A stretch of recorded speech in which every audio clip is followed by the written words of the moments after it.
মুভির শুরুতেই আমরা একটি ভয়ঙ্কর প্লেন ক্র্যাশ দেখি, যেখানে প্লেনটা দুভাগ হয়ে যায়। এরপর আমরা প্লেনের সামনের অংশটা দেখি, যেখানে ক্যাপ্টেন আর পাইলট দুজনই মারাত্মকভাবে আহত হয়। তারপর ক্যাপ্টেন পাইলটকে রেডিও ট্রান্সমিটার সম্পর্কে কিছু বলার চেষ্টা করে। এবার দৃশ্য বদলে যায় এবং আমরা কিছুক্ষণ আগের ঘটনা দেখি, যখন প্লেনটা এখনো নিরাপদ ছিল এবং আকাশে উড়ছিল। সেখানে আমরা হাওরেনকে দেখি, যে ঋণের বোঝায় খুবই ডুবেছিল। এই কারণেই সে একবার আত্মহত্যার চেষ্টাও করেছিল। হাওরেন নিংকে পছন্দ করত, কিন্তু সে কখনো এই কথাটা তাকে বলেনি। ফ্ল্যাশব্যাকে সে দেখে যে নিং তার বোতলের উপর একটা স্টিকার লাগিয়েছিল, যেটা আজও সে লকেট হিসেবে গলায় পড়ে আছে। সে আরও দেখে নিং তার পাশে এসে দাঁড়িয়েছিল এবং নিঃশব্দে তার দিকে তাকিয়ে হালকা করে এসেছিল। ঠিক তখনই আমরা আবার দেখি প্ল্যানটা দুভাগ হয়ে যায়, আর যেখান থেকে শুরুতে আমরা দেখেছিলাম সেখান থেকেই মুভিটা আবার চলতে থাকে। পরের দৃশ্যে আমরা দেখি সকাল হয়ে গেছে এবং সবাই একটি অজানা দ্বীপে ক্র্যাশ করেছে। সেখানে হাওরেন তার এক বন্ধুকে খুঁজে পায় না, যার স্বামী লিজুন অচেতন অবস্থায় ছিল। তার উপর কিছু পড়তে যাচ্ছিল, কিন্তু ঠিক সময়ে হাওরেন এসে তাদের দুজনেরই জীবন বাঁচায়। এরপর সে একজন লোককে দেখে, যে তার সুটকেসটা খুব যত্ন করে আগলে রাখছে, যেন ওঠার ভেতরে খুবই গুরুত্বপূর্ণ কিছু আছে। তারপর আরেকজন উঠে গ্রুপকে জানায় যে তাদের প্লেনের রেডিও ট্রান্সমিটার খুঁজে বের করতে হবে, তবেই তারা বাঁচতে পারবে। এরপর একজন লোক একটি অচেনা ফল তুলে নেয় এবং সেটা খাওয়ার জন্য ভাঙতে যায়, কিন্তু হঠাৎ সেই ফলটা বিস্ফোরিত হয়ে যায়, আর সেখান থেকে বের হওয়া অ্যাসিডের কারণে লোকটার সেখানে মৃত্যু হয়। তখন আরেকজন লোক দাঁড়িয়ে বাকিদের উৎসাহ দিতে থাকে। এরপর তারা দেখতে পায় চারদিকে অনেক ম্যান ইটিং বা মানুষ খেকো গাছ রয়েছে। ভয়ে সবাই সেখান থেকে দৌড়াতে শুরু করে, কিন্তু সেই গাছগুলো অনেক মানুষকে নিজেদের শিকার বানিয়ে ফেলে। এই সময় হাওরেন সেই সুটকেসওয়ালা লোকটাকে দেখে, যার সুটকেসটা একটি গাছ ধরে টানতে শুরু করে এবং মুহূর্তের মধ্যেই তাকে নিজের শিকারে পরিণত করে।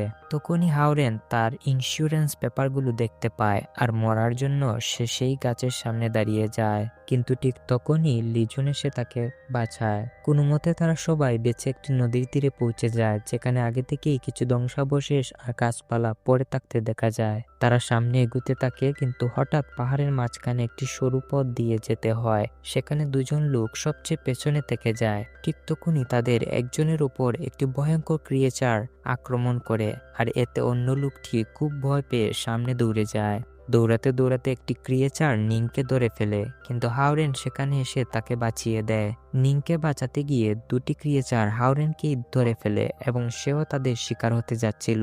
ঠিক তখনই এক লোক চাওশিয়ান এসে হাওরেনকে বাঁচিয়ে দেয় এবং তারপর তারা কোনো মতে সেখান থেকে পালিয়ে আবার সামনে গিয়ে যেতে থাকে। এরপর সবাই একে অপরের থেকে আলাদা হয়ে যায় এবং চিৎকার করে একে অপরকে ডাকতে থাকে।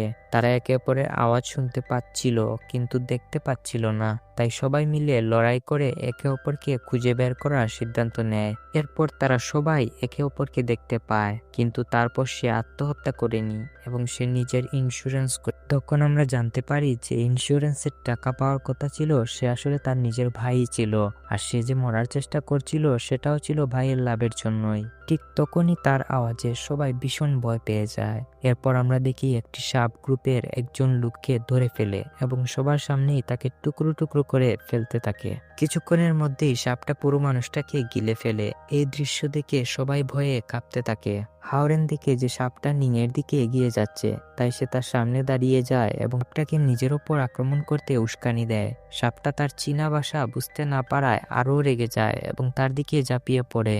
ঠিক তখনই চাওশিয়ান সামনে এগিয়ে এসে সাপটাকে বিভ্রান্ত করার চেষ্টা করে এবং বাকিদের সরে যেতে বলে। বিপদ আরও বাড়তে যাচ্ছিল, তাই তারা সিদ্ধান্ত নেয় যে রাতটা সেখানকার একটি গুহায় কাটাবে। এরপর তারা পাহাড়ের একটি চূড়ার কাছে সেই গুহাটা খুঁজে পায়।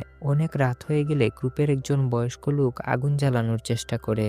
এরপর নিং এসে হাওরেনের পাশে বসে এবং তাকে জানায় যে যখন সে তার সঙ্গে দেখা করতে এসেছিল, তখন তার ভাইয়ের সঙ্গে দেখা হয়েছিল। তার ভাই বলেছিল যে সে আজও তোমাকে খুব মিস করে। কিছুক্ষণ পর তারা কিছু অদ্ভুত আওয়াজ শুনতে পায়, তাই হাওরেন, লিজুং আর সেই সুটকেসওয়ালা লোকটি বিষয়টা দেখতে এগিয়ে যায়। তারা অনেকটা এগিয়ে যাওয়ার পর হঠাৎ করেই সেই আলোটা নিভে যায়। এরপর তারা বুঝতে পারে যে আলোটা আসলে একটি মনস্টারের ছিল, আর ঠিক তখনই সেই মনস্টার অন্ধকারের ভেতর থেকে হঠাৎ ঝাঁপিয়ে পড়ে তাদের দিকে। কিন্তু তৃতীয় লোকটি বাইরে ছিল। সে দেখে যে তার সুটকেসটা সেই মনস্টারের নিচে চাপা পড়ে আছে, তাই সে সেটাকে বের করার চেষ্টা করে। ঠিক সেই সময়ে মনস্টারটা তাকে ধরে ফেলে, তার সুটকেসটা নিচে পড়ে খুলে যায়, আর এরপর মনস্টারটা সেই পাথরের উপর উঠে যায় যেখানে ওরা দুজন লুকিয়েছিল। তখন লিজুং বলে আমাদের আলাদা আলাদা থেকে দৌড়ানো উচিত যাতে অন্তত একজন বেঁচে থাকে। এরপর লিজুন 3 পর্যন্ত গুনে, কিন্তু 3 বলার সাথে সাথে শুধু হাওরেনই দৌড়াতে শুরু করে। অন্যদিকে আমরা লিজুনকে দেখি যে গুহায় ফিরে এসে সবাইকে সেই মনস্টারের কথা জানায় এবং বলে যে ওই লোকটা আর হাওরেন বেঁচে নেই। কিন্তু কিছুক্ষণ পরই আমরা দেখি হাওরেন সেখানে এসে পৌঁছায়, আর তার কাছে সেই লোকটার দেহের কিছু অংশ ছিল যা দেখে সবাই বুঝে যায় সে আসলে বেঁচে ফিরেছে।